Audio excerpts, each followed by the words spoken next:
Got a wobbly shelf you built yourself? And you kind of love it. More than you should. You'll find yourself defending it against a much sleeker, sturdier one from the store.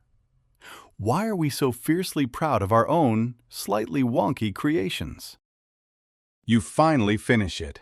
After hours of wrestling with confusing instructions, you've assembled a bookshelf.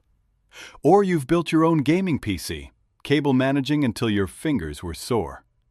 Or maybe you just kept a sourdough starter alive, feeding it every day like a tiny, bubbly pet. It's not perfect. The shelf has a slight lean, but it's yours. A friend comes over, points to a flawless, professionally made version online and says, "You know, you could have just bought one." And you feel this tiny protective sting. You find yourself saying, "No, I like mine." And you're not just being polite, you actually mean it. And here's the really strange part. It's not just about pride. If someone offered to swap your creation for an identical, pre-assembled one, many of us would say no. In fact, research shows we'd often pay more to keep the thing we built ourselves. It's not rational, is it? To look at two identical objects and assign a higher price to the one with your own fingerprints and frustrations all over it. It's a quiet, personal calculation that happens in our heads. We know, deep down, we'd choose our own. So, what is going on here? This powerful feeling has a name, and it's perfectly fitting: the IKEA effect. It's our brain's habit of placing a surprisingly high value on things we have a hand in creating or customizing. The term was coined by researchers Michael Norton, Daniel Moshon, and Dan Ariely, who saw this pattern again and again in their studies. Whether people were assembling simple IKEA boxes, building with Lego bricks, or even folding origami. The pattern was undeniable. A little bit of our own labor adds a whole lot of love. So why does our brain do this? The first reason is simple. Effort acts like an ownership tag. When your hands work on something, your brain quietly labels it as mine in a much deeper way than just buying it. And anything that feels truly mine gets an automatic value boost. It's the same reason you might care more about the one small tree you planted in your yard than the 100 trees in the park you just walked past. Your effort created a connection. Second, completing a task, even a small one, feels like proof of competence. Your brain loves to collect evidence that you are effective, capable, and can make a mark on the world. Assembling that flat-pack furniture isn't just about following instructions. It's a quiet battle against confusing diagrams and tiny screws. When you win, that final, solid piece of furniture becomes a trophy. It says, "I saw a challenge, and I overcame it." So you're not just valuing the object, you're valuing the story it tells about you. There might be a simple survival story here, too. For our ancestors, investing hours of effort into shaping a tool or building a shelter made that object critically valuable. You had sunk precious time and energy into it, resources you couldn't get back. Becoming fiercely protective of it wasn't just sentimental, it was a smart survival strategy. That ancient instinct to value what we labor for still hums away inside us today. Finally, there's a quiet mental trick at work called effort justification. It's our mind's way of avoiding a nagging feeling. Was all that work worth it? To quiet that doubt, your brain tells itself a simple story. If I worked this hard for it, it must be really valuable. This neatly smooths over any potential regret or frustration. Your mind wants the work to matter, so it simply bumps up the object's worth to match the effort you spent. To see this in its purest form, let's look at one of the original experiments. Researchers brought people into the lab and had them fold a simple origami crane or frog using basic instructions. As you can imagine, most of the results looked like beginner origami. They had wrinkles, crooked edges, and wings that didn't quite match. They were charmingly amateur. Then came the money part. The builders were asked how much they'd be willing to pay for their own paper animal. Separately, a group of outside observers were asked how much they'd pay for that very same wrinkly frog. The results were stunning. The builders were willing to pay about 4 to 5 times more than the observers were. We're talking about the builder saying, "I'd pay 25 cents for this," while an observer looks at it and says, "5 cents, maybe?" Same paper, different hands, wildly different price tags. But this is where it gets really fascinating. The researchers also showed the observers a perfectly folded, expert-level origami crane. And you know what? The observers valued that perfect crane at roughly the same price that the builders valued their own slightly crumpled creation. Think about that. For the builders, the sweat and focus they invested completely closed the quality gap in their minds. Their lumpy frog felt just as valuable as a masterpiece. Labor is a lens that can make our own amateur efforts look like expert work, at least to us. The team also tested this with the product that gave the effect its name, a simple IKEA storage box. One group of participants was given the flat-packed box and told to assemble it. Panels, tabs, a few satisfying clicks, and done. Another group was simply shown an identical, pre-assembled box. When asked how much they'd pay for the box, the builders priced their own creation way higher, on the order of 50 to 60% more than what non-builders were willing to pay for the exact same thing. Same cardboard, same design, same final product.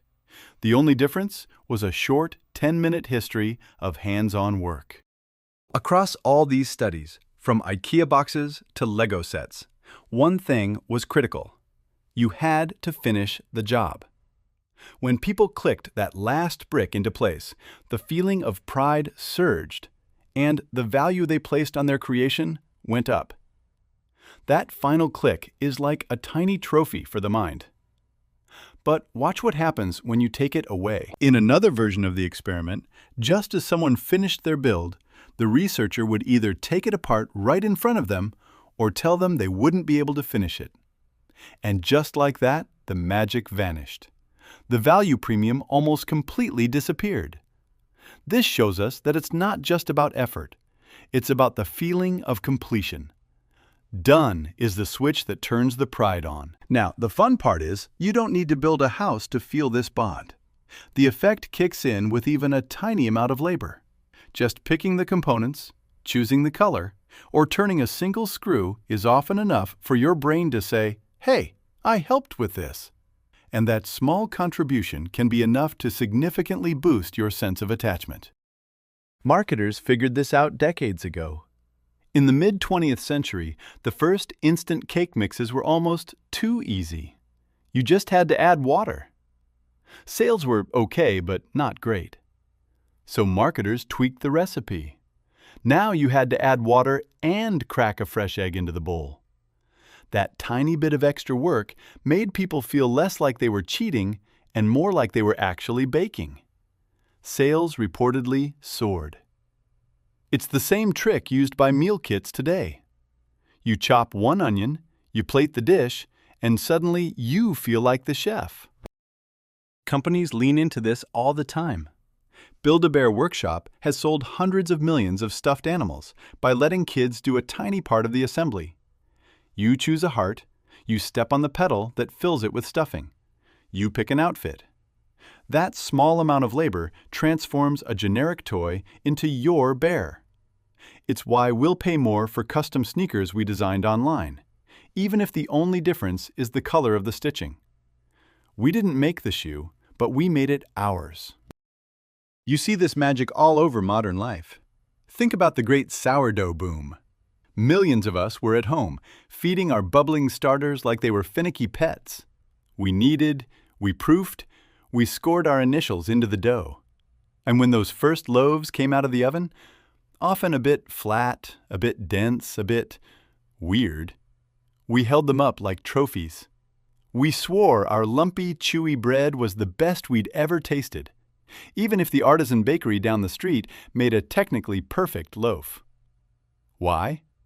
because the labor transformed it from a simple food into a personal achievement. This even shows up on our screens. Ever known someone who uses a ridiculously complicated spreadsheet to do a job that a simple app could handle in 2 clicks? They built that system. They know every weird formula, every hidden macro, every color-coded cell. To an outsider, it's a monster. To them, it's a monument to their own ingenuity. Switching to a new, better tool doesn't just mean learning something new. It feels like abandoning a creation, like admitting all that clever work was for nothing. So we stick with our clunky, custom-built systems, welded to them by our own past effort. This is where the IKEA effect reveals its stubborn side. All that effort doesn't just make you love your creation, it can harden your opinion of it. Because changing your mind or abandoning your project feels like admitting your labor was wasted. And our brains hate feeling like our effort was pointless. So, to avoid that feeling, we often double down. We insist our solution is the best one. This can be a powerful engine for motivation, but it can also be a trap, blinding us to better alternatives. So, how can you use this quirk for good? Turn it into a motivation engine with micro-builds. To get started on a daunting project, just focus on completing one tiny piece of it.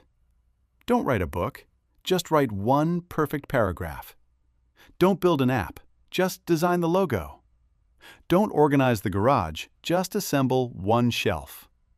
That tiny taste of completion flips the "I care about this" switch in your brain, making you more likely to continue. At the same time, be aware of the trap. Periodically, sanity check your love for your own creations. Actively ask for honest feedback from a friend who doesn't have your emotional investment.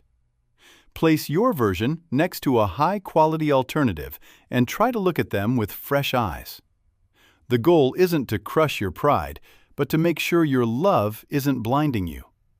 Sometimes the best move is to borrow good ideas from elsewhere and improve what you've built. And of course, this bias isn't limitless.